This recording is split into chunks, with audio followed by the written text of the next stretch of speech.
안녕하세요, 청기월님입니다. 오늘은 오랜만에 준주거 지역에 있는 물건을 소개해드리겠습니다.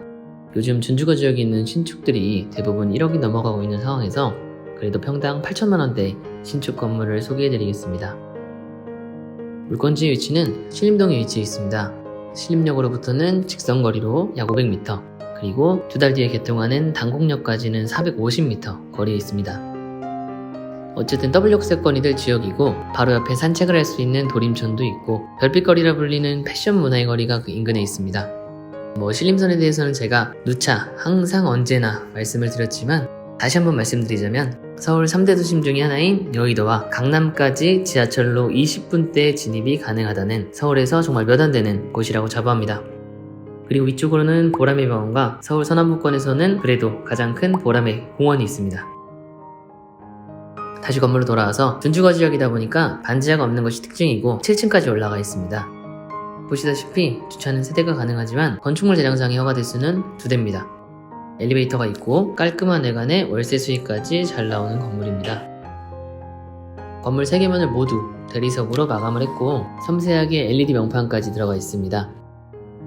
CCTV가 외부에도 많이 부착이 되어 있네요. 보통 이렇게 건물과 건물이 딱 붙어 있거나 잘 안 보이는 부분들은 조금 더 저렴한 외장재로 마감을 하는 게 대부분인데 해당 건물은 뒷면을 제외하고 3개 면을 모두 대리석 마감을 한 것이 특징입니다. 이제 건물 정보 보겠습니다. 서울특별시 관악구 신림동에 위치해 있습니다. 대지 면적은 36.5평이고요. 1층부터 7층까지 2019년도에 지어진 건물입니다. 매매 가격은 32억이고요. 월세는 740만원, 그래서 실투자금은 8억 5천만원입니다.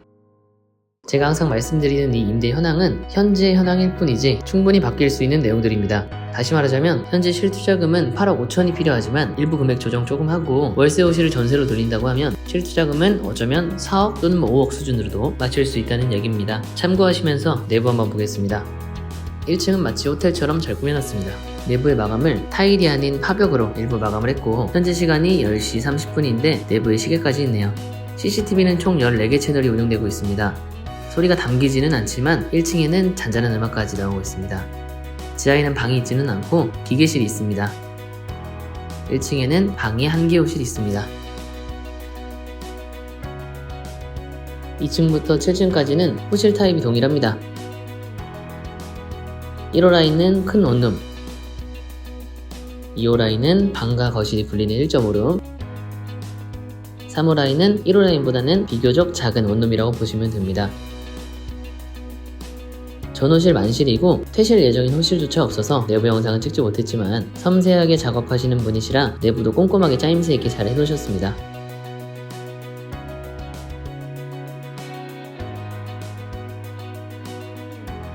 이제 밖을 한번 살펴볼 건데 이쪽은 신림역에서 신대방역까지 2호선 지하철 이동하는 지상 구간입니다.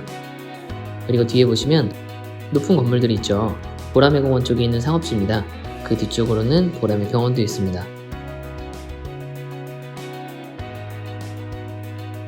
이쪽으로 보시면 대부분 7층, 8층 건물들이 주로 올라가 있습니다. 이쪽 길을 중심으로 오른쪽은 준주거 지역이고 왼쪽은 이종 일반주거 지역입니다. 여기서 정확하게 당곡역까지 그리고 신림역까지 딱 500m 걸어서는 8분 정도 걸리는 거리입니다.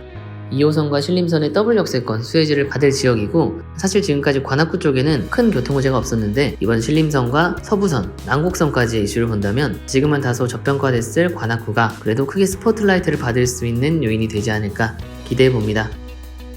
신림동은 신림역을 중심으로 십자 모양으로 상업지로 되어 있습니다. 우리 소개해드린 건물이 있는 쪽이 5번, 6번 출구 쪽인데 대부분 상업지와 준주거 지역으로 구성이 되어 있습니다. 3, 4번 출구 쪽은 순대타운이 위치해 있고 도림천을 경계로 해서 모두 상업지면서 상권이 가장 활성화되어 있습니다. 1, 2번 출구 쪽은 타임스트림이 위치한 블록으로 다소 상업지와 준주거 지역의 면적이 좁고 언덕이 있어서 대부분 주거 형태의 건물들이 많습니다. 신림역이 상업지와 준주거 지역의 비중이 높고 바로 위에 있는 당곡사거리에도 또 상업지와 준주거 지역이 있어서 상권은 아주 좋습니다. 신림역이 그래도 전국 10대 상권 중에 하나고 청년층의 인구 비중이 높기 때문에 그리고 서두에 언급했던 강남과 여의도와의 접근성이 아주 뛰어나기 때문에 앞으로도 임대가 상승 여력이 충분히 있습니다. 지금 소개해드린 건물도 5개 정도가 지금 계약 갱신 청구권을 사용했기 때문에 5%밖에 인상을 못해서 임대가가 낮습니다. 2년이 더 지나는 시점에서는 많은 임대가 상승을 기대해 볼 수 있을 것 같습니다.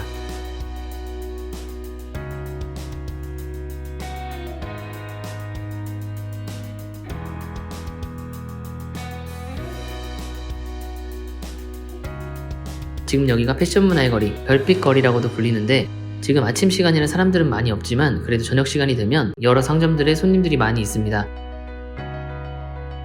대부분 술집이 많아서 젊은 분들이 주 이용객입니다. 양면으로 먹자 상권이 아주 잘 형성되어 있습니다.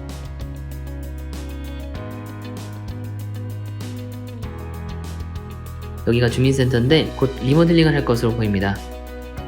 그리고 여기 신림선 경전철 영명 확정, 이 신림선 개통이 2달도 채 안 남았습니다. 임대 걱정은 많이 안 하셔도 되고 요즘 대출금리가 많이 올라서 전세 안 나가면 어쩌냐는 걱정을 하실 수도 있을 거라 생각을 합니다. 하지만 원룸에 사시는 분들의 전세 금리는 대부분 1%대, 2%대 금리입니다. 청년들을 위한 기금대출 금리가 시중금리 4%대로 오를 가능성은 현저히 낮다고 보여집니다. 왜냐면 이런 청년들을 위해서 청년 임대주택도 만들고 하잖아요. 주거 안정성을 위해 많은 사업들을 하는데 그런 청년들의 주거 안정성을 해칠 수 있는 4%대 금리가 적용된다는 거는 상상도 할 수 없는 일이겠죠. 요즘 아파트 전세도 잘 안 나가고 전세가도 약간 하향 조정된다는 얘기도 사실은 팩트이긴 합니다. 다만 이게 정말 수요자가 없어서인지 대출을 못 받기 위해서인지 대출 금리가 높아져서 월세로 가는 건지는 잘 모르겠습니다. 이쪽이 신림역 방면이고요. 이 반대쪽이 단곡역 방면입니다. 오늘 영상은 여기서 마칠 건데 아침 시간이고 날씨가 흐릿해서 영상이 좋지는 못하네요. 그래도 오늘 영상 잘 보셨다면 좋아요 부탁드리겠습니다. 감사합니다.